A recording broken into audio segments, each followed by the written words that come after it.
Thank you Jesus. Okay, ನಾವು ನೇರವಾಗಿ ವಾಕ್ಯವನ್ನು ಈ ಸಮಯದಲ್ಲಿ ಓದುವ. ಅಪೊಸ್ತಲರ ಕೃತ್ಯ 9ನೇ ಅಧ್ಯಾಯ 31ನೇ ವಾಕ್ಯ. ಅಪೊಸ್ತಲರ ಕೃತ್ಯ 9ನೇ ಅಧ್ಯಾಯ ವಾಕ್ಯ 31. ಹೀಗಿರಲಾಗಿ ಯೂದಾಯ, ಗಲಿಲಾಯ, ಸಮಾರ್ಯ ಸೀಮೆಗಳಲ್ಲಿದ್ದ ಸಭೆಯು ಸಮಾಧಾನ ಹೊಂದಿತು ಮತ್ತು ಭಕ್ತಿಯಲ್ಲಿ ಬೆಳೆದು ಕರ್ತನ ಭಯದಲ್ಲಿ ನಡೆದು ಪವಿತ್ರಾತ್ಮನಿಂದ ಪ್ರೋತ್ಸಾಹವನ್ನು ಹೊಂದಿ ಹೆಚ್ಚುತ್ತಾ ಬಂತು. ಆಮೇನ್.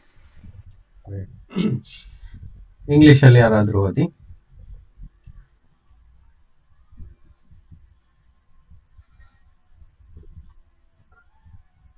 ಓದ್ತೀರಾ?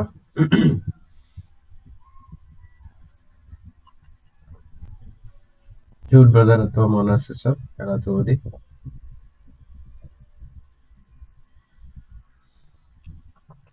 Thank you Lord. ಓದಿ.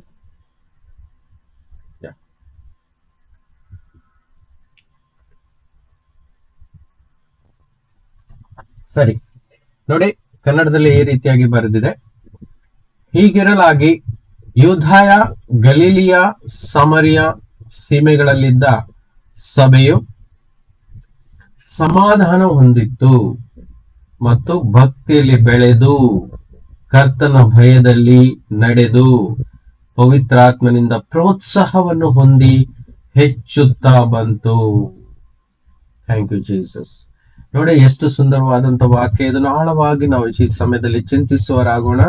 ಆ ಕಾಲದಲ್ಲಿ ಯೂದಾಯ ಪ್ರದೇಶ ಮತ್ತು ಗಲಿಲಿಯ, ಸಮರಿಯ, ಇಸ್ರಾಯೇಲ್ನ ಅನೇಕ ಸ್ಥಳದಲ್ಲಿದ್ದಂತ ಅನೇಕ ಸೀಮೆಗಳಲ್ಲಿದ್ದಂತ ಸಭೆಯು ಸಮಾಧಾನವನ್ನು ಹೊಂದಿಕೊಡ್ತು. ದೇ ಹ್ಯಾಡ್ ಪೀಸ್ ಅಂತ ಬರೆದಿದೆ. ಏನೋ ಆ ಸಭೆಗಳು ಸಮಾಧಾನವನ್ನು ಹೊಂದಿಕೊಂಡಿತ್ತು. ಹೇಗೆ ಸಮಾಧಾನ ಹೊಂದ್ಕೊಂಡಿತ್ತು ಎಂಬುದೇ ಈ ಸಮಯದಲ್ಲಿ ಪ್ರಶ್ನೆ. ನಾವು ಇದನ್ನ ಅರ್ಥ ಮಾಡ್ಕೊಳ್ಳಿಕ್ಕೆ ಪ್ರಯತ್ನ ಪಡೋಣ. ಸಭೆ ಅಂತ ಹೇಳಿದ್ರೆ ಯೇಸು ಕ್ರಿಸ್ತನನ್ನು ನಂಬುವಂತ ಎಲ್ಲ ಕುಟುಂಬಗಳಾಗಿವೆ.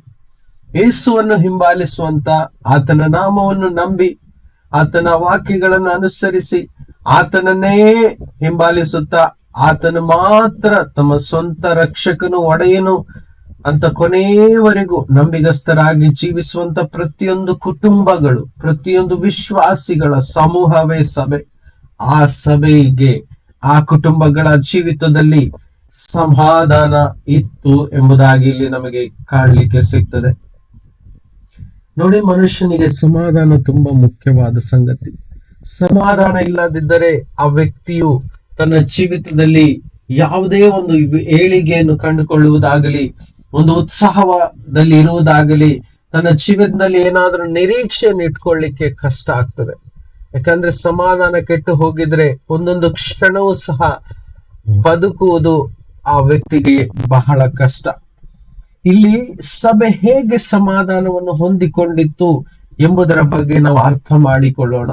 ನಾವು ಇದೇ ಅಧ್ಯಾಯದ ಹಿಂದಿನ ಅಧ್ಯಾಯವನ್ನು ನಾವು ಪರೀಕ್ಷಿಸಿ ನೋಡುವಾಗ, ಅಲ್ಲಿ ಓದಿ ನೋಡುವಾಗ, ಆ ಒಂದು ಸೀಮೆಗಳಲ್ಲಿ ಅಂದ್ರೆ ಯೂದಾಯ, ಗಲೀಲಿಯ, ಸಾಮರ್ಯ ಎಲ್ಲಾ ಕಡೆಯಲ್ಲಿ ಸಭೆಗಳಿಗೆ ಹಿಂಸೆ ಇತ್ತು. ಏನು? ಸಭೆಗಳಿಗೆ ಹಿಂಸೆ ಇತ್ತು.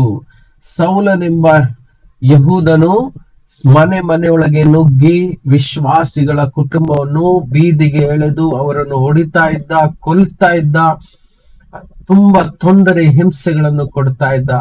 ಆದರೂ ಸಭೆಯ ವಿಶ್ವಾಸಿಗಳು ತಮ್ಮ ಭಕ್ತಿಯನ್ನು ಬಿಟ್ಟುಕೊಡದೆ, ತಮ್ಮ ನಂಬಿಕೆಯನ್ನು ಬಿಟ್ಟುಕೊಡದೆ ಯೇಸು ಕ್ರಿಸ್ತನಲ್ಲಿ ಸ್ಥಿರವಾಗಿದ್ದು ಪ್ರಾರ್ಥನೆಯಲ್ಲಿ ಅವರು ನಿರಂತರ ಮುಂದೆ ಹೋಗ್ತಾ ಇದ್ದರು, ಸಾಗ್ತಾ ಇದ್ದರು.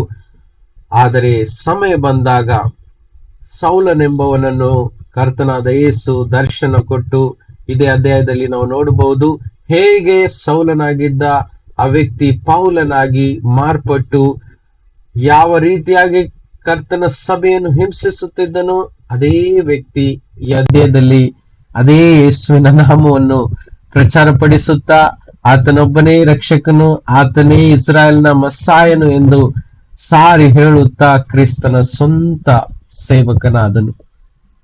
ಆಮೇಲೆ ಅದ ನಂತರ ನೋಡಬಹುದು ಸಭೆಯಲ್ಲಿ ಸಮಾಧಾನ ಇತ್ತು ಎಂಬುದಾಗಿ. ನೋಡಿ, ಹಿಂಸೆ ಆದ ನಂತರ ನಮ್ಮ ಜೀವಿತದಲ್ಲಿ ಒಂದು ಹಿಂಸೆ ಕಾಲಘಟ್ಟ ತೀರಿದ ನಂತರ ಸಮಾಧಾನವನ್ನು ಕಂಡುಕೊಳ್ಳುವುದು ಕರ್ತನ ಚಿತ್ತವಾಗಿದೆ.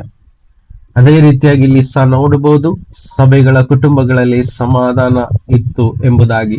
ಅಷ್ಟೇ ಅಲ್ಲ, ಅವರು ಭಕ್ತಿಯಲ್ಲಿ ಬೆಳೆದರು. ಆ ಸಮಾಧಾನ ಹೇಗೆ ಅವರಿಗೆ ಸಿಕ್ತು ಅನ್ನೋದನ್ನ ಮುಂದಿನ ಶಬ್ದಗಳಲ್ಲಿ ನಾವು ನೋಡಬಹುದು. ಭಕ್ತಿಯಲ್ಲಿ ಬೆಳೆದು ನಿಂತವು ಸಭೆಗಳು. ನೋಡಿ, ಇವತ್ತು ನಾವು ಭಕ್ತಿಯಲ್ಲಿ ಬೆಳಿಬೇಕಾದ್ರೆ ದಿನಾಲು ನಾವು ಆತನ ವಾಕ್ಯವನ್ನು ಧ್ಯಾನಿಸುತ್ತಾ, ಪ್ರಾರ್ಥನೆಯಲ್ಲಿ ಸಮಯವನ್ನು ಕಳೆಯುತ್ತಾ, ಒಂದು ಒಳ್ಳೆಯ ಯೇಸು ಕ್ರಿಸ್ತನ ಸಭೆ ವಿಶ್ವಾಸಿಗಳು ಸೇರಿ ಒಳ್ಳೆಯ ಒಂದು ಸಂಗತಿಯನ್ನು ಇಟ್ಟುಕೊಳ್ತಾ, ಕರ್ತನ ಬಗ್ಗೆ ಹೆಚ್ಚೆಚ್ಚಾಗಿ ವಿಚಾರಣೆಗಳನ್ನು ಮಾಡುತ್ತಾ, ಕರ್ತನ ಆಲೋಚನೆಗಳನ್ನು ಕಂಡು ಹಿಡಿಯುತ್ತಾ, ಕರ್ತನ ಒಳ್ಳೆಯ ಮಾರ್ಗಗಳನ್ನು ತಿಳಿದುಕೊಳ್ಳಿಕ್ಕೆ ಪ್ರಯತ್ನ ಪಡುತ್ತಾ ಇರುವಾಗ ಅಲ್ಲಿ ಒಂದು ಅಭಿವೃದ್ಧಿ ಉಂಟಾಗ್ತದೆ. ಭಕ್ತಿಯಲ್ಲಿ ಬೆಳೆದು ನಿಲ್ಲಕ್ಕೆ ಸಹಾಯ ಆಗ್ತದೆ. ಆಮೇಲೆ ಭಕ್ತಿಯಲ್ಲಿ ನಾವು ಎಷ್ಟು ಬೆಳೆತೀವೋ ಅಷ್ಟು ಸಮಾಧಾನ ನಮ್ಮ ಮಧ್ಯದಲ್ಲಿರುತ್ತದೆ. ಕಾರಣ ಭಕ್ತಿ ಮಾತ್ರ ಅಲ್ಲ, ಮುಂದಿನ ಶಬ್ದ ನಾವು ನೋಡಬಹುದು, ಕರ್ತನ ಭಯದಲ್ಲಿ ಆ ಸಭೆಯು ನಡೆಯುತ್ತಾ ಇತ್ತು. ಇದನ್ನ ಅಂಡರ್ಲೈನ್ ಮಾಡ್ಕೊಳ್ಳಿ. ಇವತ್ತಿನ ಈ ಸಬ್ಜೆಕ್ಟ್, ಈ ಒಂದು ವಿಷಯ, ಕರ್ತನ ಭಯದಲ್ಲಿ ನಡೆಯುವವರಿಗೆ ಸಿಗುವಂತ ನಿಜವಾದ ಆಶೀರ್ವಾದಗಳು, ನಿಜವಾದ ಜೀವಿತದ ಅನುಭವಗಳು ಏನೆಂಬುದನ್ನು ನಾವು ಮುಂದೆ ತಿಳಿದುಕೊಳ್ಳುತ್ತಾ ಹೋಗೋಣ. ಕರ್ತನನ್ನು ಭಯಪಡುವವರಿಗೆ ಕರ್ತನು ಯಾವ ರೀತಿಯಲ್ಲಿ ನೋಡುತ್ತಾನೆ, ಯಾವ ರೀತಿಯಲ್ಲಿ ಅವರನ್ನು ಪಾಲಿಸುತ್ತಾನೆ, ಯಾವ ರೀತಿಯಲ್ಲಿ ಅವರನ್ನು ನಡೆಸುತ್ತಾನೆ ಎಂಬುದಾಗಿ ನಾವು ಇವತ್ತು ತಿಳಿದುಕೊಳ್ಳೋಣ. ಕರ್ತನ ಭಯದಲ್ಲಿ ಆ ಸಭೆ ನಡೆಯಿತು.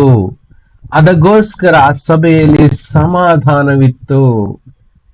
ನೋಡಿ, ಕರ್ತನ ಭಯವನ್ನು ತಿಳಿದುಕೊಳ್ಳುವುದು ತುಂಬಾ ತುಂಬಾ ತುಂಬಾ ಮುಖ್ಯವಾದ ಸಂಗತಿ.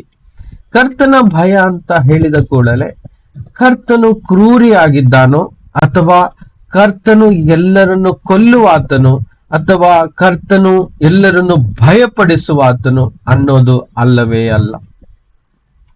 ಇವಾಗ ನಾವು ಬೇರೆ ಬೇರೆ ಧರ್ಮಗಳಲ್ಲಿ ನೋಡಬಹುದು, ವಿಚಿತ್ರ ರೀತಿಯಾದ ರೂಪಗಳನ್ನು ಹೊಂದಿಕೊಂಡಂತ ದೇವರುಗಳಿದ್ದಾರೆ. ಅವರ ಕೈಯಲ್ಲಿ ಕತ್ತಿಗಳು ಇದ್ದಾವೆ, ವಿಚಿತ್ರ ರೂಪಗಳು ಅವರಿಗಿದೆ, ನೋಡಿದ್ರೆ ಭಯ ಹುಟ್ಟಿಸುತ್ತದೆ. ಅನೇಕ ಕೈಗಳು, ಅನೇಕ ಕಾಲುಗಳು, ಕಣ್ಣುಗಳು ವಿಚಿತ್ರವಾಗಿ, ಈ ರೀತಿಯಾದ ಭಯ ಹುಟ್ಟಿಸುವಂತ ದೇವರುಗಳ ಚಿತ್ರಗಳನ್ನು ನಾವು ಈ ಭೂಮಿಯಲ್ಲಿ ನೋಡಿದ್ದೇವೆ. ಆದ್ರೆ ನಮ್ಮ ದೇವರು ಆ ರೀತಿ ಅಲ್ಲ. ಇಲ್ಲಿ ಹೇಳುವ ಕರ್ತನ ಭಯ ಅಂದ್ರೆ ಆ ರೀತಿ ಭಯಪಡಿಸುವ ದೇವರು ಅಲ್ಲ. ಬದಲಿಗೆ ಕರ್ತನ ಭಯ ಅಂತ ಹೇಳಿದ್ರೆ ಆತನು ಹೇಳಿದ ಮಾತನ್ನು ಅನುಸರಿಸುವುದೇ ಕರ್ತನನ್ನು ಭಯಪಟ್ಟು ನಡೆಯುವ ರೀತಿಯಾಗಿದೆ.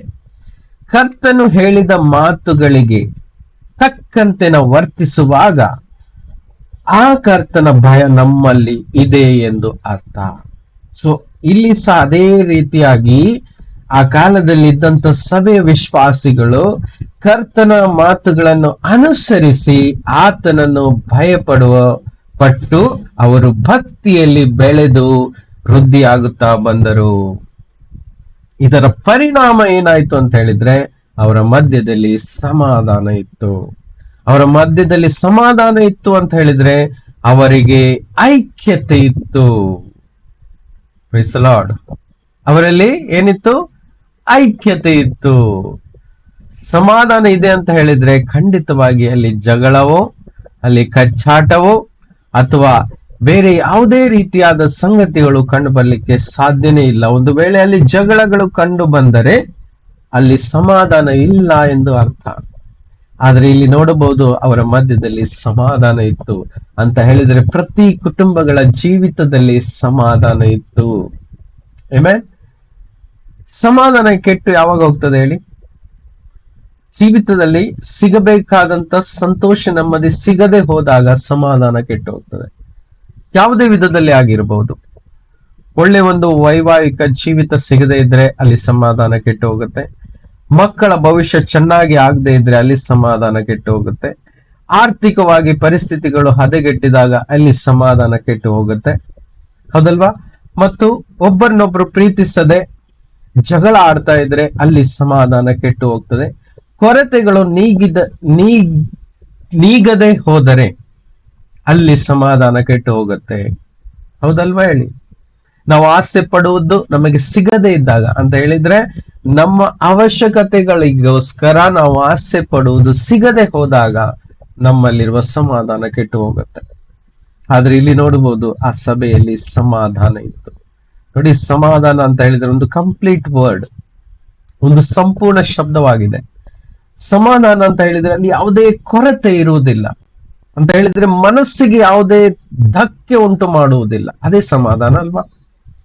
ಯಾವ ಸಂಗತಿಗಳು ನಮ್ಮ ಮನಸ್ಸಿಗೆ ಧಕ್ಕೆಯನ್ನು ಉಂಟು ಮಾಡುತ್ತದೋ ಅಲ್ಲಿ ಅಸಮಾಧಾನ ಇದೆ ಅಂತ ಅರ್ಥ, ಅಂದ್ರೆ ಸಮಾಧಾನ ಇಲ್ಲ ಅಂತ ಅರ್ಥ. ಹಾಗಾದ್ರೆ ಇಲ್ಲಿ ಸಮಾಧಾನ ಇತ್ತು, ಈ ಸಭೆಯಲ್ಲಿ ಸಮಾಧಾನ ಇತ್ತು ಅಂತ ಹೇಳಿದ್ರೆ ಅವರು ಅದಕ್ಕೆ ಕಾರಣ ಅವರು ಭಕ್ತಿಯಲ್ಲಿ ಮತ್ತು ಕರ್ತನನ್ನು ಭಯಪಟ್ಟು ನಡೀತಾ ಇದ್ರು. ಅದೇ ನಮಗೆ ಕಲಿಸುವಂತ ಉತ್ತಮ ಶಿಕ್ಷಣವಾಗಿದೆ ಎಂದು. Praise the lord.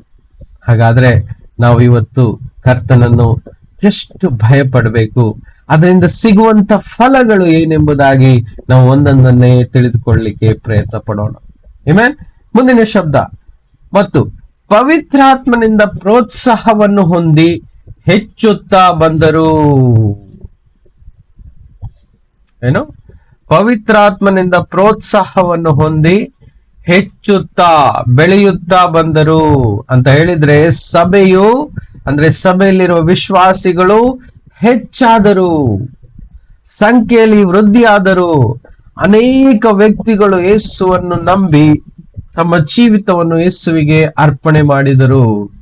ಸಭೆಯ ವಿಶ್ವಾಸಿಗಳ ಸಂಖ್ಯೆ ಹೆಚ್ಚಾಯಿತು ಮತ್ತು ಅವರು ಪವಿತ್ರಾತ್ಮನಿಂದ ಏನಾದ್ರೂ ಪ್ರೋತ್ಸಾಹವನ್ನು ಹೊಂದಿಕೊಂಡರು.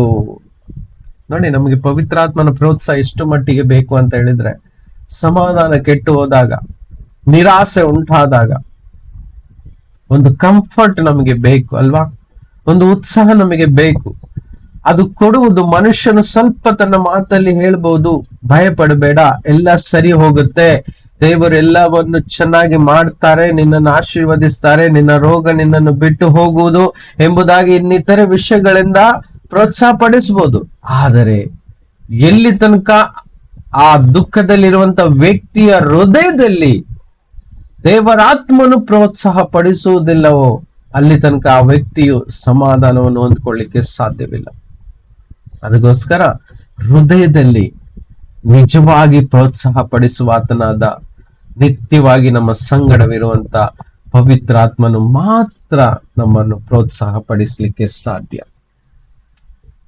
ಆ ಪ್ರೋತ್ಸಾಹ ನಮಗೆ ಸಿಗುವಾಗ ನಿಜವಾದ ಸಮಾಧಾನ ನಮ್ಮ ಹೃದಯದಲ್ಲಿ ಇರುತ್ತೆ, ಧೈರ್ಯ ಇರುತ್ತೆ, ಉತ್ಸಾಹ ಇರುತ್ತೆ, ನಿರೀಕ್ಷೆಗಳು ಉಂಟಾಗುತ್ತವೆ, ಅದ್ಭುತಗಳು ನಡೀಲಿಕ್ಕೆ ಆರಂಭಿಸ್ತದೆ, ಕೃಪೆಯು ನಮ್ಮನ್ನು ಹಿಂಬಾಲಿಸ್ತದೆ, ಆ ಕೃಪೆಯು ನಮ್ಮನ್ನು ಮೇಲೆತ್ತರಕ್ಕೆ ಕೊಂಡೊಯ್ಯುತ್ತದೆ. ಆ ಕೃಪೆಯ ಅಡಿಯಲ್ಲಿ ನಾವು ಅನೇಕ ಸಂಗತಿಗಳನ್ನು ನಮ್ಮ ಜೀವಿತದಲ್ಲಿ ಪಡೆದುಕೊಳ್ಳುತ್ತೇವೆ. ಆಮೇನ್. ಎಲ್ಲರಿಗೂ ಅರ್ಥ ಆಗ್ತಿದೆಯಾ ಅಂತ ಅಂದ್ಕೊಳ್ತೀನಿ. Price the Lord. ಸೊ ಎಲ್ಲದಕ್ಕೂ ಕಾರಣ ಕರ್ತನ ಭಯದಲ್ಲಿ ನಡೆಯುವುದೇ. ಏನು?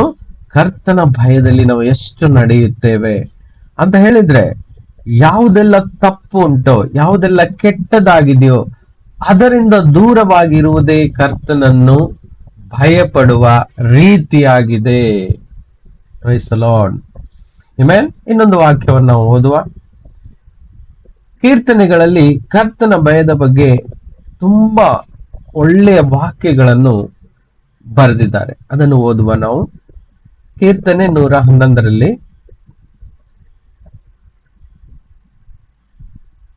10ನೇ ವಾಕ್ಯ.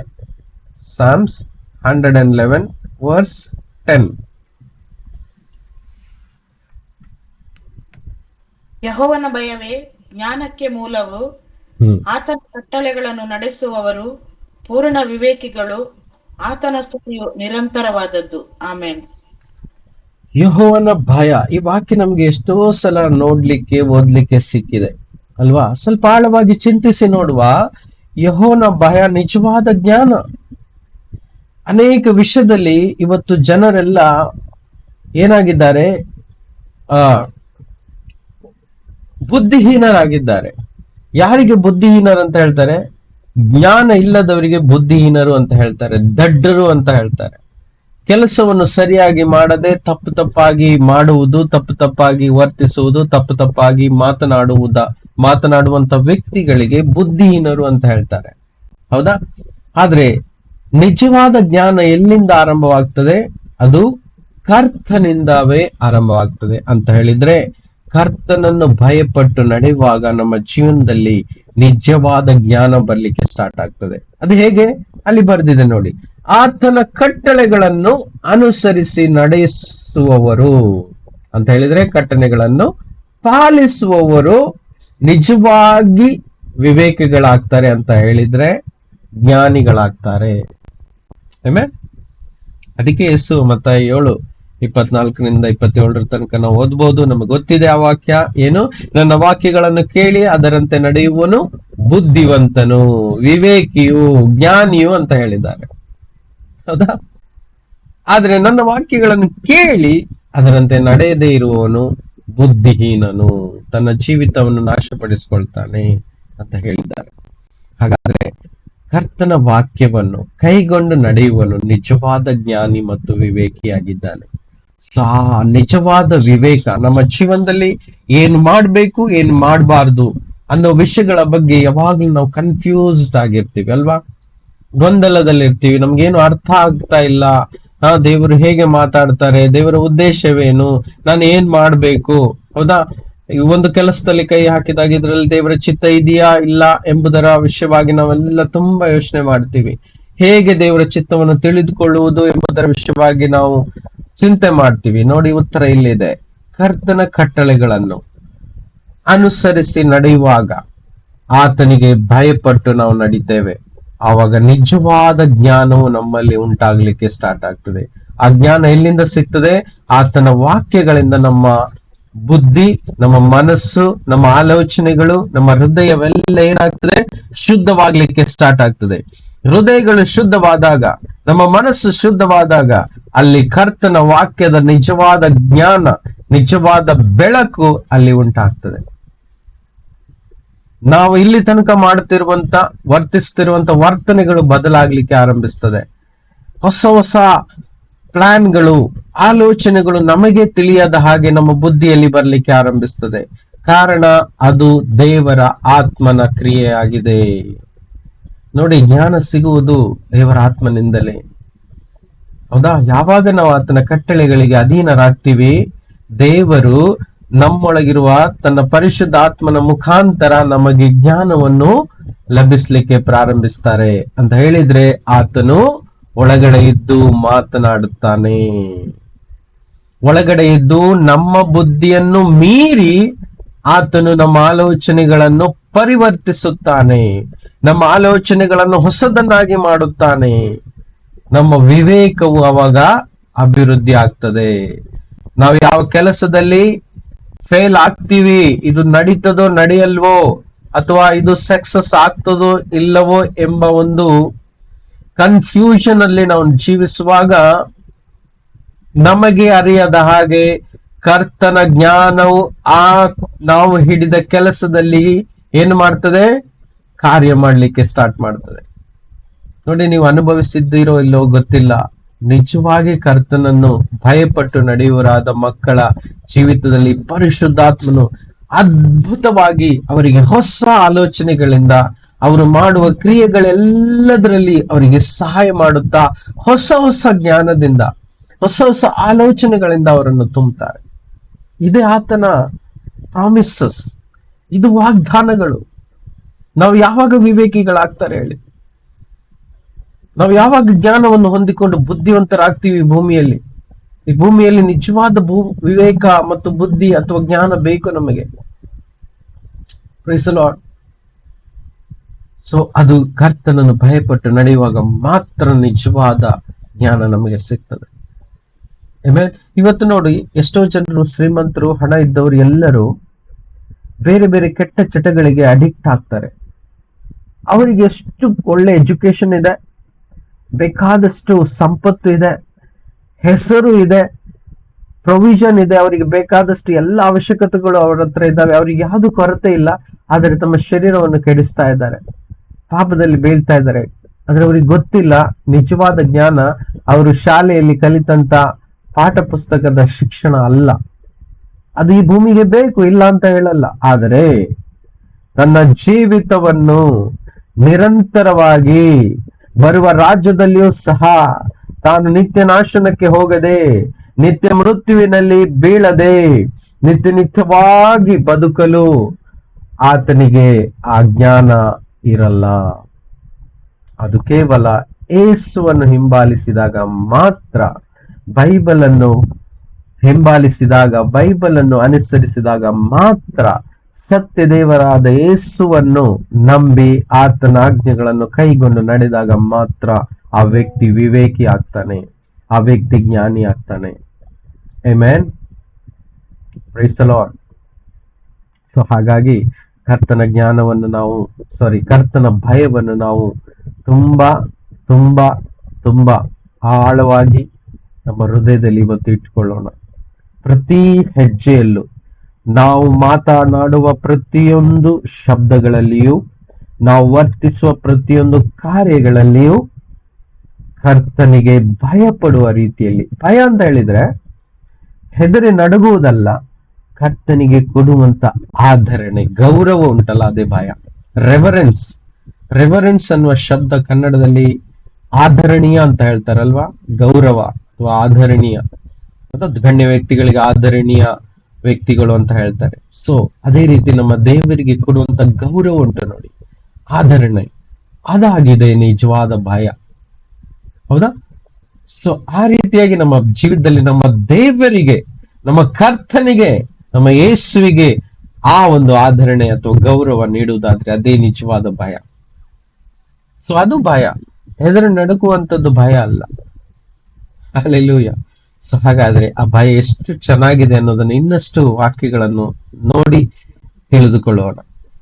ನೋಡಿ, ಭಯಪಟ್ಟು ನಡೆಯುವುದೇ ನಮ್ಮೆಲ್ಲರ ಕರ್ತವ್ಯವಾಗಿದೆ. ನೋಡಿ, ನಮ್ಗೆ ಈ ವಾಕ್ಯ ಗೊತ್ತಿದೆ, ಎಕ್ಲೆಸಿಯಾಸ್ಟಿಕ್ ಅಂತ ಹೇಳಿದ್ರೆ ಪ್ರಸಂಗಿ 12:13. ಕ್ವಿಕ್ ಆಗಿ ಓದುವ. ಪ್ರಸಂಗಿ 12:13 ಇದರಲ್ಲಿ ಬರೆದಿದೆ.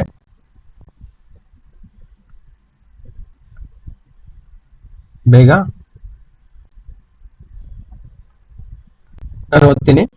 ವಿಷಯವು ತೀರಿತು. ಕೇಳಿಸ್ತಾ ಇದೆ ಎಲ್ಲರಿಗೂ? ಒಬ್ರು ಯಾರಾದ್ರೂ ಮ್ಯೂಟ್ ಮಾಡಿ. Okay, good. ವಿಷಯವು ತೀರಿತು, ಎಲ್ಲವೂ ಕೈ ಮುಗೀತು. ದೇವರಿಗೆ ಭಯಪಟ್ಟು ಆತನ ಆಜ್ಞೆಗಳನ್ನು ಕೈಗೊಳ್ಳುವವರಾದ ಮನುಷ್ಯರೆಲ್ಲರ ಕರ್ತವ್ಯ ಇದೆ. ನೋಡಿ, ನಮ್ಮೆಲ್ಲರ ಕರ್ತವ್ಯ ಆತನ ಆಜ್ಞೆಗಳನ್ನು ಕೈಕೊಂಡು ಆತನಿಗೆ ಭಯಪಟ್ಟು ನಡಿಬೇಕು. ಇದರ ಎಫೆಕ್ಟ್, ಇದರ ರಿಸಲ್ಟ್ ಏನೆಂಬುದನ್ನು ಇನ್ನು ಕೆಲವು ವಾಕ್ಯದಲ್ಲಿ ನಾವು ಓದಿ ತಿಳಿಯೋಣ. ಪುನಃ ಕೀರ್ತನೆ 34, 11, 12, 13, 14. ಕೀರ್ತನೆ 34, Psalms 34 verse 11, 12, 13, 14. ಇದನ್ನು ಓದುವ. ಮಕ್ಕಳಿರ ಬನ್ನಿರಿ, ನನ್ನ ಮಾತನ್ನು ಕೇಳಿರಿ. ನಾನು ಯೆಹೋವನ ಭಯವನ್ನು ನಿಮಗೆ ಕಲಿಸುವೆನು. ದೀರ್ಘಾಯುಷ್ಯವು ಬೇಕು, ಬಹು ದಿವಸ ಬದುಕಿ ಸುಖವನ್ನು ಅನುಭವಿಸಬೇಕು. ಹಾಗಾದರೆ ಕೆಟ್ಟದ್ದಕ್ಕೆ ಹೋಗದಂತೆ ನಾಲಿಗೆಯನ್ನು ಕಾದುಕೋ. ವಂಚನೆಯ ಮಾತುಗಳಿಗೆ ಬಿಡದೆ ತುಟಿಗಳನ್ನು ಇಟ್ಟುಕೋ. ಕೆಟ್ಟದನ್ನು ಬಿಟ್ಟು ಒಳ್ಳೆಯದನ್ನೇ ಮಾಡು. ಸಮಾಧಾನವನ್ನು ಹಾರೈಸಿ ಅದಕ್ಕಾಗಿ ಪ್ರಯತ್ನ ಪಡು. ಆಮೇನ್. ಮಕ್ಕಳಿರ ಬನ್ನಿರಿ, ನನ್ನ ಮಾತುಗಳನ್ನು ಕೇಳಿರಿ. ನಾನು ಯೆಹೋವನ ಭಯವನ್ನು ನಿಮಗೆ ಕಲಿಸುವೆನು. ನೋಡಿ, ಯೆಹೋವನ ಅಂದ್ರೆ ಕರ್ತನ ಭಯವನ್ನು ನಾವು ಕಲಿಬೇಕಾಗಿದೆ. ಏನು? ಕರ್ತನ ಭಯವು ನಾವು ಕಲ್ತ್ಕೊಳ್ಬೇಕಾಗಿದೆ. ಅದು ಹಾಗೆ ತಿಳಿಲಿಕ್ಕೆ ಬರಲ್ಲ. ಈ ಲೋಕದ ಜನರಿಗೆ ದೇವರ ಭಯ ಏನು ಅನ್ನೋದು ಗೊತ್ತಿಲ್ಲ. ಅದಕ್ಕೋಸ್ಕರ ಪಾಪ ಜಾಸ್ತಿ ಆಗ್ತಾ ಇದೆ. ಒಂದು ವೇಳೆ ಕರ್ತನ ನಿಜವಾದ ಭಯ ಏನೆಂದು ಅವರಿಗೆ ತಿಳಿದಿದ್ದಿದ್ರೆ ಅವರು ತಪ್ಪು ಮಾಡ್ತಾ ಇರ್ಲಿಲ್ಲ, ಕೊಲೆ ಮಾಡ್ತಾ ಇರ್ಲಿಲ್ಲ, ಜಗಳಗಳನ್ನು ಉಂಟು ಮಾಡ್ತಾ ಇರ್ಲಿಲ್ಲ, ಮೋಸ ಮಾಡಲಾಗಿತ್ತು. ಅದು ಇವ್ಯಾವುದೂ ಅವರಿಗೆ ತಿಳಿದಿಲ್ಲ. ಕರ್ತನ ಭಯ ಏನೆಂಬುದು ಅವರಿಗೆ ತಿಳಿದಿಲ್ಲ. ಅದಕ್ಕೋಸ್ಕರ ಇದೆಲ್ಲ ಈ ಲೋಕದಲ್ಲಿ ನಡೀತಾ ಇದೆ. ಅದಕ್ಕೆ ವಾಕ್ಯ ಹೇಳ್ತದೆ, ಬನ್ನಿ ಕರ್ತನ ಭಯ ನಾನು ನಿಮ್ಗೆ ಕಲಿಸಿಕೊಡ್ತೀನಿ. ಏನಂತ? ನಿಮ್ಗೆ ದೀರ್ಘಾಯುಷ್ಯ ಬೇಕಾ? ಈ ಭೂಮಿಯಲ್ಲಿ ಒಂದು ಉತ್ತಮ ಜೀವಿತವನ್ನು, ಅಂದ್ರೆ ಒಂದು ದೀರ್ಘವಾದಂತ ಆಯುಷ್ಯ ಉಳ್ಳ ವ್ಯಕ್ತಿಯಾಗಿ ಜೀವಿಸ್ಬೇಕಾ ಅಂತ ಹೇಳಿದ್ರೆ, ಬಹು ದಿವಸ ಬದುಕಿ ಸುಖವನ್ನು ಅನುಭವಿಸ್ಬೇಕಾ? ಹೆಚ್ಚಿನ ದಿನಗಳನ್ನು ಈ ಭೂಮಿಯಲ್ಲಿ ಕಳಿಬೇಕಾ ನನ್ನ ಜೀವಿತದಲ್ಲಿ?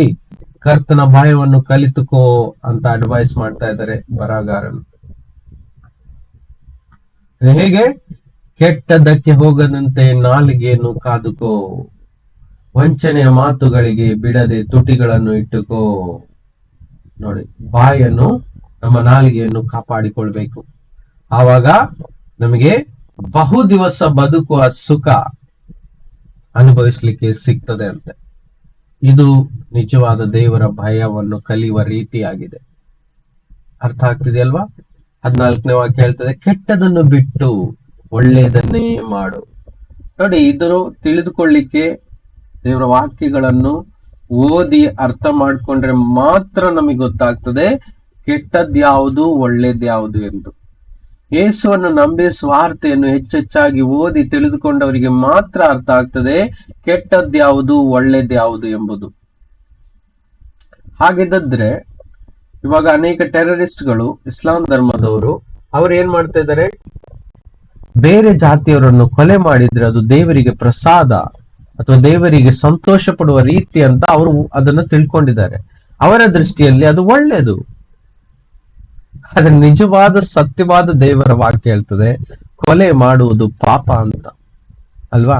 ಹಾಗಾದ್ರೆ ಕೆಟ್ಟದ್ದು ಒಳ್ಳೇದು ಯಾವುದಂತ ಈ ಲೋಕಕ್ಕೆ ಸರಿಯಾಗಿ ಗೊತ್ತಿಲ್ಲ. ಸ್ವಲ್ಪ ಮಟ್ಟಿಗೆ ಗೊತ್ತಿದೆ, ಆದ್ರೆ ಪೂರ್ಣವಾಗಿ ತಿಳಿಬೇಕಾದ್ರೆ ಪೂರ್ಣವಾದಂತ ಸತ್ಯ ದೇವರನ್ನು ಹಿಂಬಾಲಿಸಿದಾಗ ಮಾತ್ರ ಪೂರ್ಣ ಸತ್ಯ ತಿಳಿತದೆ. ಅದಕ್ಕೆ ಯೇಸು ಹೇಳಿದರು, ಸತ್ಯವನ್ನು ತಿಳಿದುಕೊಳ್ಳಿರಿ, ಆ ಪೂರ್ಣ ಸತ್ಯ ನನ್ನಲ್ಲಿದೆ, ನಾನೇ ಸತ್ಯ ಅಂತ ಹೇಳಿದ್ರು. ಪೂರ್ಣ ಸತ್ಯ ತಿಳಿಬೇಕಾದ್ರೆ ಯೇಸುವಲ್ಲಿ ಬಂದ್ರೆ ಮಾತ್ರ ಪೂರ್ಣ ಸತ್ಯ ಗೊತ್ತಾಗ್ತದೆ. ಸೊ ಆಗ ಮಾತ್ರ ಕೆಟ್ಟದ್ದು ಯಾವುದು ಒಳ್ಳೇದು ಯಾವುದು ಎಂಬುದು ನಮಗೆ ತಿಳಿತದೆ, ಈ ಲೋಕಕ್ಕೆ ತಿಳಿತದೆ. ಆವಾಗ ಸಮಾಧಾನವನ್ನು ಹಾರೈಸಿ ಅದಕ್ಕಾಗಿ ಪ್ರಯತ್ನ ಪಡು. ಇದು ದೇವರ ಭಯವನ್ನು ತಿಳಿಯುವ ರೀತಿಯಾಗಿದೆ. ಇನ್ನು ಒಂದು ವಾಕ್ಯ ಮುಂದೆ ಓದ್ತೀನಿ, 15. ಯೆಹೋವನು ನೀತಿವಂತರನ್ನು ಕಟಾಕ್ಷಿಸುತ್ತಾನೆ, ಅವರು ಮೊರೆ ಇಡುವಾಗ ಕಿವಿ ಕೊಡುತ್ತಾನೆ. ಕೆಡುಕರಿಗೂ ಯೆಹೋವನು ಕೋಪದ ಮುಖವುಳ್ಳವನಾಗಿರುವನು. ಇದು ಕರ್ತನ ಭಯವನ್ನು ತಿಳಿದುಕೊಳ್ಳುವ ರೀತಿ. ಏನು? ಕೆಡುಕರಿಗೆ ಕರ್ತನು ಕೋಪದ ಮುಖವುಳ್ಳವನಾಗಿರ್ತಾನೆ, ಇದು ಕರ್ತನ ಭಯ.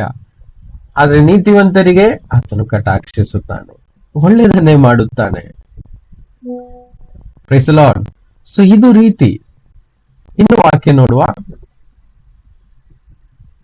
ಪ್ರೊವರ್ಬ್ಸ್, ಜ್ಞಾನೋಕ್ತಿಗಳು 14:27. ಒಂದು ಅದ್ಭುತವಾದಂತ ವಾಕ್ಯ.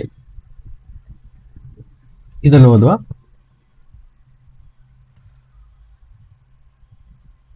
ಯೆಹೋವನ ಭಯ ಜೀವದ ಬುಗ್ಗೆ, ಮೃತ್ಯುಪಾಶದಿಂದ ತಪ್ಪಿಸಿಕೊಳ್ಳಲು ಅದು ಸಾಧನ. ಆಮೇನ್. ಕರ್ತನ ಭಯ ಜೀವದ ಬುಗ್ಗೆ. ನೀವು ಯಾವತ್ತಾದ್ರೂ ಈ ವಾಕ್ಯ ಕೇಳಿದ್ರೋ ಗೊತ್ತಿಲ್ಲ, ನನ್ನ ಹೃದಯದಲ್ಲಿ ವಾಕ್ಯ ಬಿದ್ದಾಗ ನಿಜವಾಗಿ ಒಳಗಡೆ ಜೀವದ ಬುಗ್ಗೆ ಹೇಗೆ ಉಂಟಾಗ್ತದೆ ಅನ್ನೋದು ತಿಳಿಯಿತು. The fear of the Lord is a fountain of life to turn one away from the snares of death. ನೋಡಿ, ಭಯ ಇಲ್ಲದೆ ಇರುವ ಕಾರಣವೇ ಈ ಭೂಮಿಯಲ್ಲಿ ಅನೇಕ ಕೆಟ್ಟತನಗಳು ನಡೀತಾ ಇದೆ. ಅಷ್ಟೇ ಅಲ್ಲ, ಆ ಕೆಟ್ಟತನದ ಪರಿಣಾಮವಾಗಿ ಭೂಮಿ ಮತ್ತು ಭೂಮಿಯಲ್ಲಿರುವ ಮನುಷ್ಯರು ಅದರ ಫಲವನ್ನು ಅನುಭವಿಸ್ತಾ ಇದ್ದಾರೆ. ಹೌದಲ್ವಾ?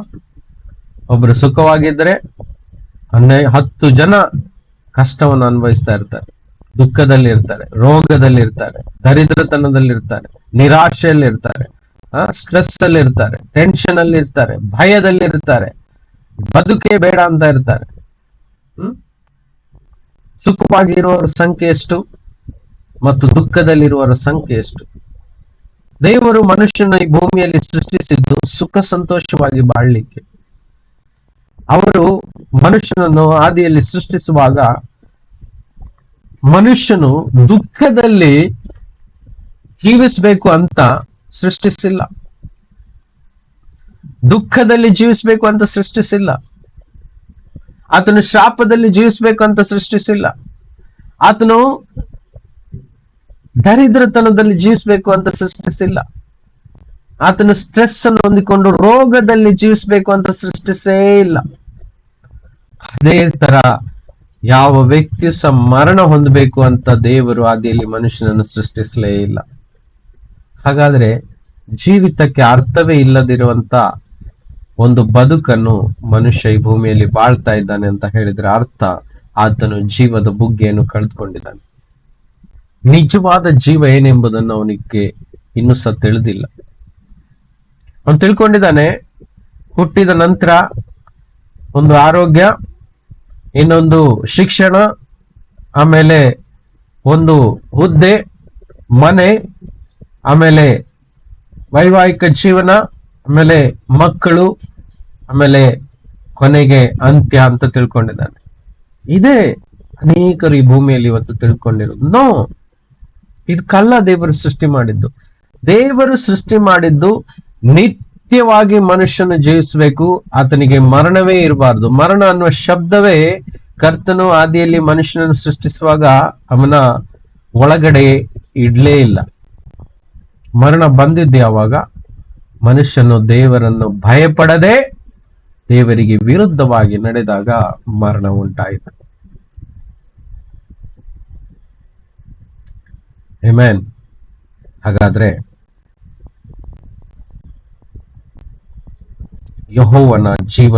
ಯೆಹೋವನ ಭಯ, ಕರ್ತನ ಭಯ ಜೀವವನ್ನು ಉಂಟು ಮಾಡುತ್ತದೆ, ಜೀವದ ಬುಗ್ಗೆಯನ್ನು ಉಂಟು ಮಾಡುತ್ತದೆ.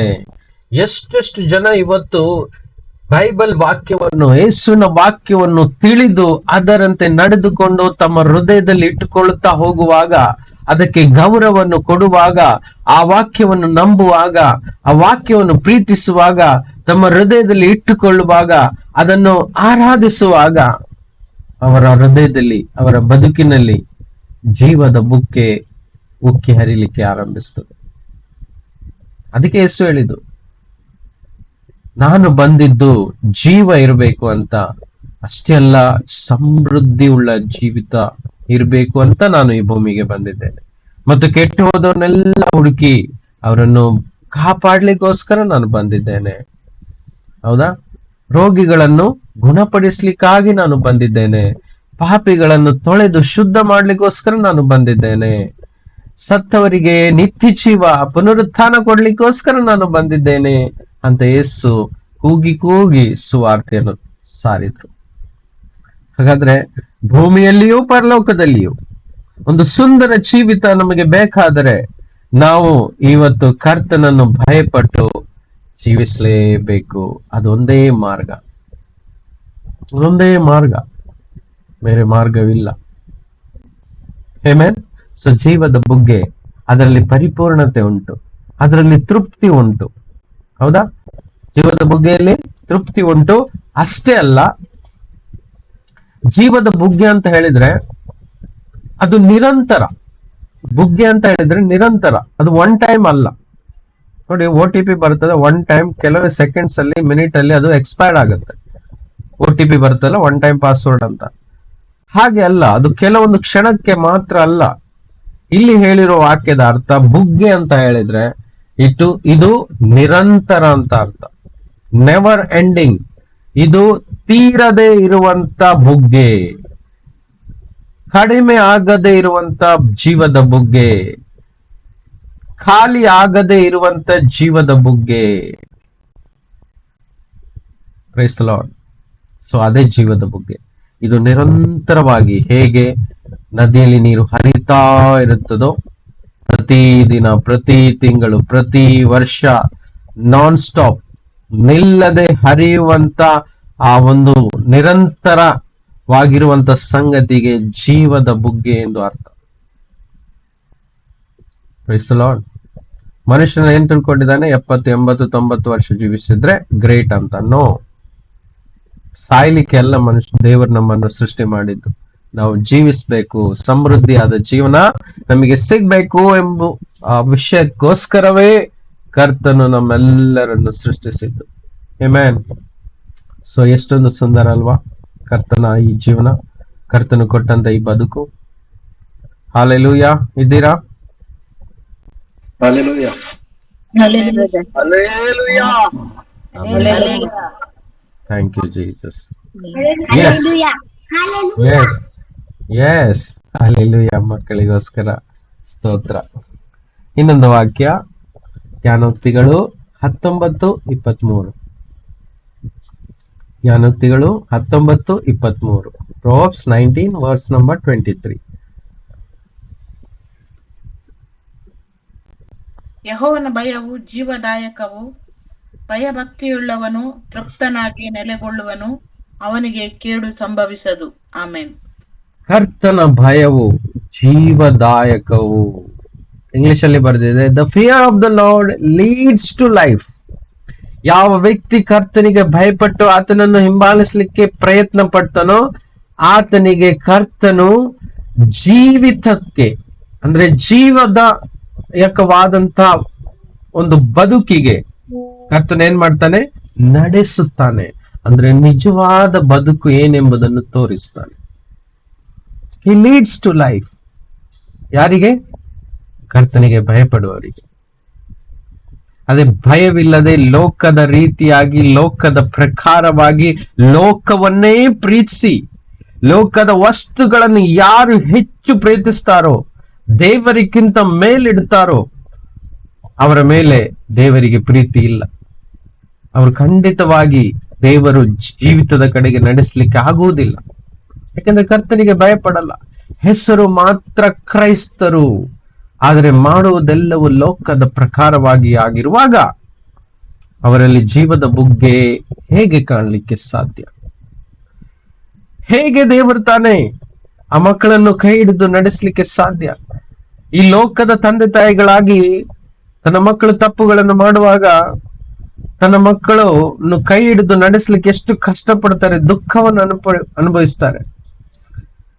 ಅವರು ಹಾಳು ಮಾಡುತ್ತಿರುವಾಗ, ಕೆಟ್ಟದನ್ನು ಮಾಡುತ್ತಿರುವಾಗ ಅವರ ಕೈಯಲ್ಲಿ ಏನಾದ್ರೂ ಒಳ್ಳೇದು ಕೊಡ್ಲಿಕ್ಕೆ ಮನಸ್ಸು ಮಾಡ್ತಾರ ಈ ಲೋಕದ ತಂದೆ ತಾಯಿಗಳು? ಖಂಡಿತ ಇಲ್ಲ. ಯಾಕೆ? ಅವರಿಗೆ ಗೊತ್ತುಂಟು, ಈ ಮಕ್ಕಳ ಕೈಯಲ್ಲಿ ಒಳ್ಳೇದೇನಾದ್ರೂ ಕೊಟ್ಟರೆ ಅವರು ಅದನ್ನು ಹಾಳೇ ಮಾಡ್ತಾರೆ ಅಂತ. ಆದರೆ ಒಳ್ಳೇದನ್ನು, ತಂದೆ ತಾಯಿಗಳಿಗೆ ಭಯಪಟ್ಟು ನಡೆಯುವ ಮಕ್ಕಳನ್ನು ಆ ತಂದೆ ತಾಯಿಗಳು ಯಾವತ್ತೂ ಒಳ್ಳೇದನ್ನು ಯೋಚಿಸಿ ಒಳ್ಳೆ ವಸ್ತುಗಳನ್ನು ಕೈಯಲ್ಲಿ ಕೊಡ್ಲಿಕ್ಕೆ ಯಾವಾಗ್ಲೂ ಧೈರ್ಯ ಉಳ್ಳವರಾಗಿರ್ತಾರೆ. ಯಾಕೆಂದ್ರೆ ತಂದೆ ತಾಯಿಗಳಿಗೆ ತಿಳಿದಿದೆ, ಈ ಮಕ್ಕಳ ಕೈಯಲ್ಲಿ ಏನಾದ್ರೂ ಕೊಟ್ರೆ ಇವರು ಕಾಪಾಡ್ತಾರೆ ಅದನ್ನು ಅಂತ. Praise the Lord. ಹಾಗಾದ್ರೆ ಕರ್ತನನ್ನು ಭಯಪಟ್ಟು ಜೀವಿಸುವ ಪ್ರತಿಯೊಬ್ಬನು ತೃಪ್ತನಾಗಿ ಈ ಭೂಮಿಯಲ್ಲಿ ನೆಲೆಗೊಳ್ಳುವನು. ಅಂದ್ರೆ ಆತನ ಜೀವಿತದಲ್ಲಿ ಒಂದು ತೃಪ್ತಿಯನ್ನು ಅನುಭವಿಸ್ತಾನೆ. ಹಿ ಹೂ ಹ್ಯಾಸ್ ಇಟ್, ಅಂದ್ರೆ those who have the fear of the Lord in his life, in their life, will abide in satisfaction. See, ಒಂದು ಜೀವಿತಕ್ಕೆ ಪರಿಪೂರ್ಣತೆ ಸಿಗ್ಬೇಕಾದ್ರೆ ಕರ್ತನ ಭಯ ಅವರಲ್ಲಿ ಇರಬೇಕು. ಅನೇಕರು ಜೀವನದಲ್ಲಿ ವ್ಯಥೆ ಪಡ್ತಾರೆ, ಒಂದು ಪೂರ್ಣತೆ ಇಲ್ಲ, ಒಂದು ಅಪೂರ್ಣತೆಯನ್ನು ನಾನು ಅನುಭವಿಸ್ತಾ ಇದ್ದೀನಿ, ನನಗೇನು ಅರ್ಥ ಆಗ್ತಾ ಇಲ್ಲ, ಏನು ಆಗ್ತಾ ಇದೆ ನನ್ನ ಜೀವನದಲ್ಲಿ, ಏನೋ ಒಂದು ಸರಿ ಆಗ್ತಾ ಇಲ್ಲ ಅಲ್ವಾ, ಏನೋ ಒಂಥರ ಕೊರತೆ, ಯಾವ್ದ್ರಲ್ಲಿಯೂ ಸಕ್ಸಸ್ ಇಲ್ಲ, ಫೇಲ್ಯೂರು. ಯಾಕೆ?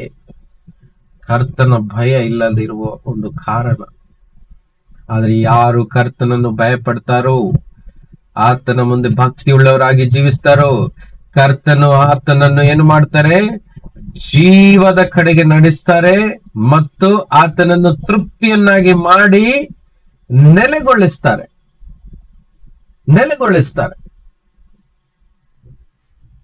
ಆತನನ್ನು ನಿಲ್ಲಿಸ್ತಾರೆ. ತೃಪ್ತಿ ಮಾಡಿ ಹಾಗೆ ಬಿಡುವುದಿಲ್ಲ, ತೃಪ್ತನಾಗಿ ನೆಲೆಗೊಳಿಸ್ತಾರೆ. ಅಂದ್ರೆ ನಿರಂತರವಾಗಿ ತೃಪ್ತಿ ಆಗ್ತಾ ಇರ್ತಾನೆ ಅಂತ ಅರ್ಥ. Continuous satisfaction. ಹೇಗೆ ನಮ್ಗೆ ಸಿಗ್ತದೆ? ಕಂಟಿನ್ಯೂಸ್ ಸ್ಯಾಟಿಸ್ಫ್ಯಾಕ್ಷನ್, ನಿರಂತರ ತೃಪ್ತಿ ಬೇಕಲ್ವಾ? ಜೀವಿತದಲ್ಲಿ ನಿರಂತರ ತೃಪ್ತಿ. ನಮ್ಮ ಸುತ್ತಮುತ್ತಲು ಒಂದು ವೇಳೆ ಮನಸ್ಸಿಗೆ ಇಷ್ಟಪಡದ ಸಂಗತಿಗಳು ಆಗ್ತಾ ಇರ್ಬೋದು, ಆದ್ರೆ ಒಳಗಡೆ ತೃಪ್ತಿ ಮಾತ್ರ ಪೂರ್ಣವಾಗಿ ಸಿಗ್ತದೆ. ಅದೇ ಅಪೊಸ್ತಲನಾದ ಪೌಲನ ಜೀವನದಲ್ಲಿಯೂ ಹಾಗೆ ಇತ್ತು. ಆತನು ಬಂದಿಗ್ರಹದಲ್ಲಿ ಸೆರೆಮನೆಯಲ್ಲಿ ಇರುವಾಗ ಆತನಿಗೆ ಆ ಕಂಬಿಗಳು ಏನು ವಿಷಯನೇ ಅಲ್ಲ. ಹೃದಯದಲ್ಲಿ ಪೂರ್ತಿ ನೆಮ್ಮದಿ ತುಂಬಿಕೊಂಡಿದೆ, ಸಂತೋಷ ತುಂಬಿಕೊಂಡಿದೆ. ಆತನು ಕರ್ತನ ಆತ್ಮನಲ್ಲಿ ವಶವಾಗಿ ಆ ಪರಲೋಕ ರಾಜ್ಯವನ್ನು ಭೂಮಿಯಲ್ಲೇ ಅನುಭವಿಸ್ತಾ ಇದ್ದ. ಅದಕ್ಕೆ ಬರೀತಾ ಇದ್ದಾನೆ, ಸಂತೋಷವಾಗಿರಿ, ಪುನಃ ಹೇಳ್ತೀನಿ, ಸಂತೋಷವುಳ್ಳವರಾಗಿರಿ, ಆನಂದವಾಗಿರಿ ಅಂತ. ಕಾರಣ ನಿಜವಾದ ತೃಪ್ತಿ ಆತನಲ್ಲಿತ್ತು. ಆತನಿಗೆ ಸೆರೆಮನೆಯ ಕಂಬಿಗಳು ವಿಷಯನೇ ಅಲ್ಲ ಆಗಿತ್ತು. That is called true satisfaction. ನಮಗೆ ಸ್ವಲ್ಪ ಏನು ಕೊರತೆ ಆದಾಗ ನಾವು ಚಿಂತೆಗೆ ಒಳಗಾಗ್ತೀವಿ ಅಲ್ವಾ? ಏನು ಸ್ವಲ್ಪ ಹೆಚ್ಚು ಕಡಿಮೆ ಆದಾಗ ನಾವು ಚಿಂತೆಗೆ ಒಳಗಾಗ್ತೀವಿ. ನೋ, ಅದು ನಿಜವಾದ ಸ್ಯಾಟಿಸ್ಫ್ಯಾಕ್ಷನ್ ಅಲ್ಲ, ಅದು ತೃಪ್ತಿ ಅಲ್ಲ. ಅದು ಅರೆ ಬರೆ ಅಂದ್ರೆ ಅರ್ಧಂಬರ್ಧ ಅಂತ ಹೇಳ್ಬೋದು. ಅದಕ್ಕೋಸ್ಕರ ಕರ್ತನು ಕರೆದಿದ್ದಲ್ಲ. ಆದ್ರೆ ಇಲ್ಲಿ ವಾಕ್ಯ ಹೇಳ್ತದೆ, ಕರ್ತನಿಗೆ ಭಯಪಡುವುದಾದರೆ ನಿಜವಾದ ತೃಪ್ತಿ ಆತನಿಗೆ ಸಿಗ್ತದೆ ಅಂತ. ಆಮೆನ್. ವಾವ್, ಅದ್ಭುತ ಅಲ್ವಾ? ಇದು ಅದ್ಭುತ. ಅಷ್ಟೇ ಅಲ್ಲ, ಕರ್ತನನ್ನು ಭಯಪಟ್ಟು ಜೀವಿಸುವವರಿಗೆ ಯಾವ ಕೇಡು ಆಗದು, ಯಾವ ಕೇಡು ಸಂಭವಿಸದು. ಆಮೆನ್. ಯೇಸು ಹೇಳಿದರು, ನನ್ನ ಹೆಸರಿನಲ್ಲಿ ನನ್ನನ್ನು ನಂಬಿ ನನ್ನನ್ನು ಹಿಂಬಾಲಿಸುವ ಆತನು ಏನಾದ್ರೂ ವಿಷ ಪದಾರ್ಥಗಳನ್ನೇನಾದ್ರೂ ತಿಂದ್ರೂ ಸಹ ಆತನಿಗೆ ಯಾವ ಕೇಡು ಉಂಟಾಗದು. ನಾನು ಕೆಲವೊಂದು ದಿನಗಳ ಹಿಂದೆ ಆ ವಾಕ್ಯವನ್ನು ಘೋರವಾಗಿ, ಅಂದ್ರೆ ಸ್ವಲ್ಪ ಆಳದಲ್ಲಿ ಚಿಂತಿಸುವಾಗ ಈ ಪ್ರಕಟಣೆ ಕೊಡ್ತಾ ಹೋದ್ರು ಕರ್ತನು. ಏನು? ವಿಷ ಪದಾರ್ಥವೇನಾದ್ರೂ ಸೇವಿಸಿದ್ರೆ ನಿಮ್ಗೇನು ಹಾನಿ ಉಂಟಾಗದು ಅಂತ ಅಲ್ವಾ ವಾಕ್ಯ ಹೀಗೆ ಹೇಳ್ತದೆ.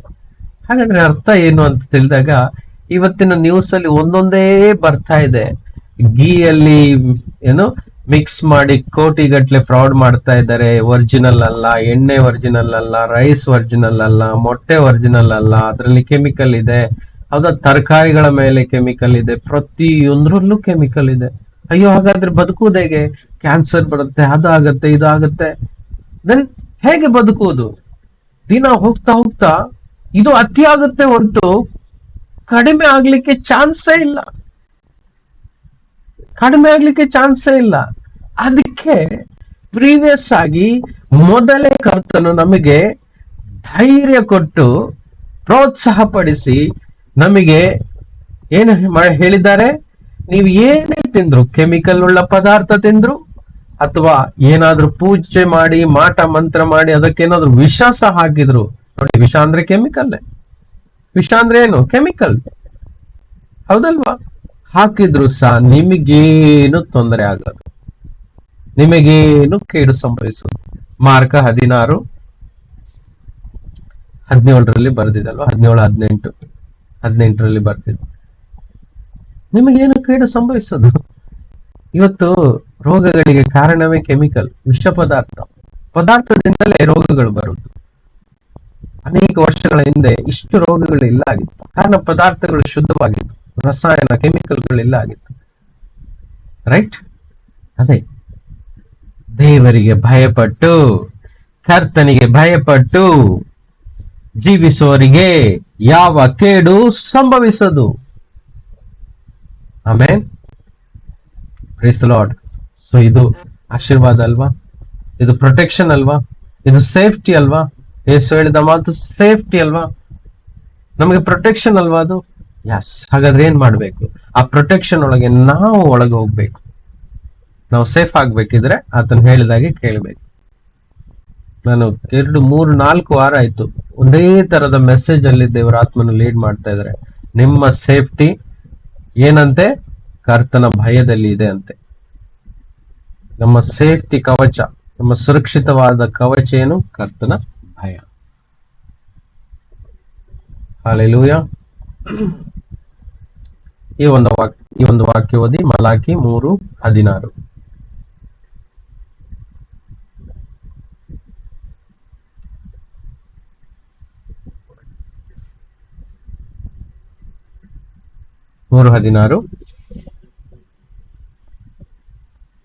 ಇಂಥ ಮಾತುಗಳನ್ನು ಕೇಳಿ ಯೆಹೋವನ ಭಕ್ತರು ಒಬ್ಬರಿಗೊಬ್ಬರು ಮಾತಾಡಿಕೊಳ್ಳಲು ಯೆಹೋವನು ಕಿವಿಕೊಟ್ಟು ಆಲಿಸಿ ಭಯಭಕ್ತಿಯಿಂದ ತನ್ನ ನಾಮಸ್ಮರಣೆ ಮಾಡುವವರ ಹೆಸರುಗಳನ್ನು ತನ್ನ ಮುಂದೆ ಜ್ಞಾಪಕದ ಪುಸ್ತಕದಲ್ಲಿ ಬರೆಯಿಸಿದನು. ಆಮೇನ್. ತನ್ನನ್ನು ಭಯಪಡುವವರ, ನಾಮಸ್ಮರಣೆ ಮಾಡುವವರ ಹೆಸರುಗಳನ್ನು ನೋಡಿ. ಕರ್ತನನ್ನು ಭಯಪಟ್ಟು ಭಕ್ತಿಯಿಂದ ಆತನ ನಾಮವನ್ನು, ಅಂದ್ರೆ ಇವತ್ತು ನಮಗೆ ಆ ನಾಮ ಯಾವುದು? ಯೇಸುವಿನ ನಾಮವನ್ನು ಸ್ಮರಣೆ ಮಾಡುವವರ ಹೆಸರುಗಳನ್ನು ತನ್ನ ಮುಂದೆ ಜ್ಞಾಪಕದ ಪುಸ್ತಕದಲ್ಲಿ ಬರೆಯಿಸಿದನು. ಯೇಸು ಹೇಳಿದ್ರಲ್ಲ, ನೀವು ಸಂತೋಷ ಪಡಿ. ಲೂಕ 10:20 ಅಲ್ವಾ? ಯಾಕೆ ಸಂತೋಷ ಪಡಿ? ನಿಮ್ಮ ಹೆಸರುಗಳು ಜೀವಿತದ ಪುಸ್ತಕದಲ್ಲಿ ಬರೆಯಲ್ಪಟ್ಟಿದೆ. ಹಲ್ಲೆಲೂಯಾ. ಆತನನ್ನು ಭಯಪಟ್ಟು ನಡೆಯುವವರಿಗೆ ಅವರ ಹೆಸರುಗಳನ್ನು ದೇವರು ಆತನ ಪುಸ್ತಕದಲ್ಲಿ, ಜೀವಿತದ ಪುಸ್ತಕದಲ್ಲಿ ಬರೆದಿಟ್ಟಿದ್ದಾನೆ. ಸಂತೋಷ ಪಡೋಣ. ವಾಟ್ ಅ ಗ್ರೇಟ್ ಅಲ್ವಾ? ಯಾವುದೊಂದು, ಫಾರ್ ಎಕ್ಸಾಂಪಲ್ ಸ್ಪೋರ್ಟ್ಸ್ ವರ್ಗದಲ್ಲಿ ನೋಡ್ಬೋದು, ಒಂದು ಸ್ಟೇಡಿಯಂಗೆ ಒಂದು ಸ್ಪೋರ್ಟ್ಸ್ ನೋಡ್ಲಿಕ್ಕೆ ಒಂದು ಟಿಕೆಟ್ಗೋಸ್ಕರ ಒದ್ದಾಡ್ತಾರೆ. ಸಿನಿಮಾಗೆ ಹೋಗೋರು ಸಿನಿಮಾ ಟಿಕೆಟ್ಗೋಸ್ಕರ ಒದ್ದಾಡಿದ್ದು ಉಂಟು ಕಾಲಗಳು, ಹೌದಾ? ರಶ್ ಆದಾಗ, ಹೌಸ್ಫುಲ್ ಆದಾಗ. ಅದೇ ರೀತಿ ಫ್ಲೈಟ್ ಟಿಕೆಟ್ಸ್ ಗಳಿಗೋಸ್ಕರ ಬುಕಿಂಗ್ ಪ್ರೀವಿಯಸ್ ಮೊದಲೇ ಮಾಡಿಡ್ತಾರೆ, ಟೈಮಲ್ಲಿ ಸಿಗುದಿಲ್ಲ. ಟ್ರೈನ್ ಟಿಕೆಟ್ ಸಹ ಎಷ್ಟೋ ಮೊದಲು ಟ್ರೈ ಮಾಡ್ತಾರೆ, ವೇಟಿಂಗ್ ಲಿಸ್ಟ್ ಅಲ್ಲಿ ಹೋಗ್ಬಿಡತ್ತೆ ಅಲ್ವಾ? ಏನೆಲ್ಲ ಪ್ರಯತ್ನ ಪಡ್ತಾರೆ ಕೆಲವೊಂದು ಸಂಗತಿಗಳಿಗೆ ಟಿಕೆಟ್ ಅನ್ನು ಮೊದಲೇ ಬುಕ್ ಮಾಡ್ಲಿಕ್ಕೆ, ಆದ್ರೂ ಸಿಗಲ್ಲ ಕೆಲವೊಮ್ಮೆ. ಹಾಗಾದ್ರೆ ಪರಲೋಕದಲ್ಲಿ ನಮ್ಮ ಪ್ಲೇಸ್, ನಮ್ಮ ಸ್ಥಾನವನ್ನು ಬುಕ್ ಮಾಡ್ಲಿಕ್ಕೆ ಈ ಲೋಕದ ಜನರಿಗೆ ಎಷ್ಟು ಕಷ್ಟ ಇದೆ. ಆದ್ರೆ ಇಲ್ಲಿ ಕರ್ತನ್ ಇಷ್ಟು ಈಸಿಯಾಗಿ ಹೇಳ್ತಾ ಇದ್ದಾರೆ, ನನ್ನನ್ನು ನಂಬಿ ನನ್ನ ನಾಮದ ಮೇಲೆ ಸ್ಮರಣೆ ಮಾಡಿ ನನ್ನನ್ನು ಭಯಭಕ್ತಿಯಿಂದ ನನ್ನನ್ನು ಹಿಂಬಾಲಿಸುವುದಾದ್ರೆ ನಿಮ್ಮ ಹೆಸರುಗಳನ್ನೆಲ್ಲ ನನ್ನ ಜೀವಿತದ ಜ್ಞಾಪಕದ ಪುಸ್ತಕದಲ್ಲಿ ಬರೆಸಿ ಇಡುತ್ತೇನೆ ಅಂತ ಹೇಳ್ತಾ ಇದ್ದಾರೆ. ಸೊ ಅದೇ ಕರ್ತನನ್ನು ಭಯಪಡುವವರಿಗೆ ಸಿಗುವಂತ ಲಾಭ, ದೊಡ್ಡ ಲಾಭ ಇದೆ. ಆಮೆನ್. ಕೀರ್ತನೆ 147:11. ಕೀರ್ತನೆ 147:11.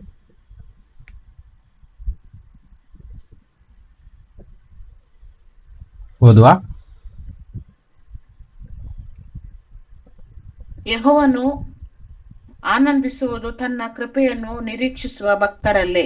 Amen. See, the Lord takes pleasure in those who fear him, in those who hope in his mercy. See, ಕರ್ತನು ಆನಂದಿಸುವುದು, ಸಂತೋಷ ಪಡ್ಕೊಳ್ಳುವುದು ಯಾವುದ್ರಲ್ಲಿ ಅಂತ ಗೊತ್ತುಂಟಾ? ತನ್ನನ್ನು ಭಯಪಡುವವರಿಗೆ. ತನ್ನನ್ನು ಭಯಪಡುವರು. ನೋಡಿ, ಇಲ್ಲಿ ಯೆಹೋವನು ಆನಂದಿಸುವುದು ತನ್ನ ಕೃಪೆಯನ್ನು ನಿರೀಕ್ಷಿಸುವ ಭಕ್ತರಲ್ಲಿ ಅಂತ ಕನ್ನಡದಲ್ಲಿದೆ. ಇಂಗ್ಲಿಷ್ ಅಲ್ಲಿ ಹೇಗಿದೆ? ಕರ್ತನು ಆನಂದ ಪಡುವುದು ತನ್ನನ್ನು ಭಯಪಡುವವರಲ್ಲಿ. ವಾ, ಇಂಗ್ಲಿಷ್ ಕರೆಕ್ಟ್ ಆಗಿ ಇದೆ, ಅದೇ ಕನ್ನಡದಲ್ಲಿ ಕ್ಲಿಯರ್ ಆಗಿ ಟ್ರಾನ್ಸ್ಲೇಟ್ ಆಗಿಲ್ಲ. ಏನ್ ಬರ್ದಿದೆ ಇಂಗ್ಲಿಷ್ ಅಲ್ಲಿ? ಯಾರ್ಯಾರು ಕರ್ತನನ್ನು ಭಯಪಡ್ತಾರೋ ಅವರಲ್ಲಿ ಕರ್ತನು ತುಂಬಾ ಸಂತೋಷ ಪಡ್ತಾರೆ, ಆನಂದಿಸ್ತಾರಂತೆ. ಹೌದಾ? ಕರ್ತನು ಯಾರ ಜೀವಿತವನ್ನು ನೋಡಿ ಆನಂದಿಸ್ತಾರೋ ಅವರ ಜೀವಿತ ಹೇಗಿರುತ್ತೆ ಹೇಳಿ? ಅದ್ಭುತವಾಗಿರಲ್ವಾ? ಖಂಡಿತವಾಗಿ ಅದ್ಭುತವಾಗಿರುತ್ತೆ.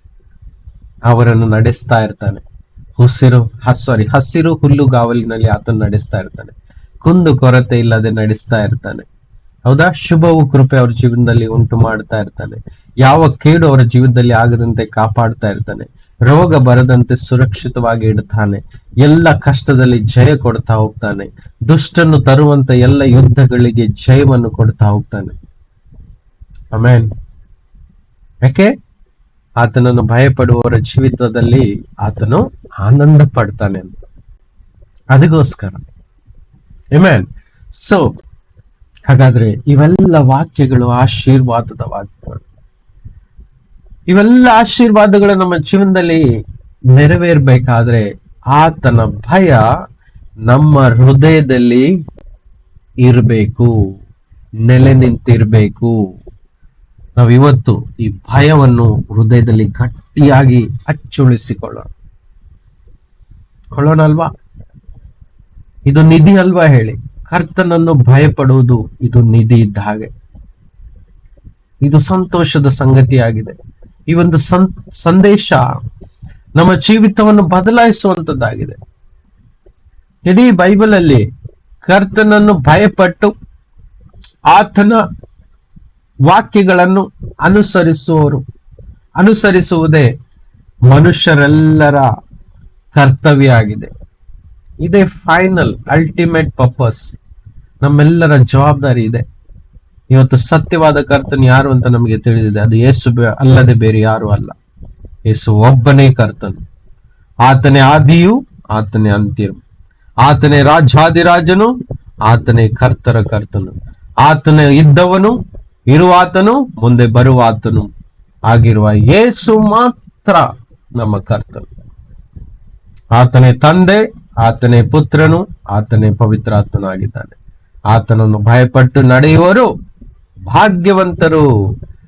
ಯಾವ ಕೇಡು ಅವರ ಜೀವಿತದಲ್ಲಿ ಉಂಟಾಗುವುದು, ಅವರು ಮಾಡುವ ಕೆಲಸದಲ್ಲೆಲ್ಲ ಜಯವನ್ನು ಕಂಡುಕೊಳ್ಳುವರು. ಆಮೆನ್. ಸೊ ಕರ್ತನ ಭಯ ನಮ್ಮ ಜೀವಿತದಿಂದ ಬಿಟ್ಟು ಹೋಗದಂತೆ ಕಾಪಾಡೋಣ. ಎಲ್ಲರನ್ನು ಕ್ಷಮಿಸೋಣ, ಎಲ್ಲರನ್ನು ಪ್ರೀತಿಸೋಣ, ಎಲ್ಲರನ್ನು ಒಂದಾಗಿಸೋಣ.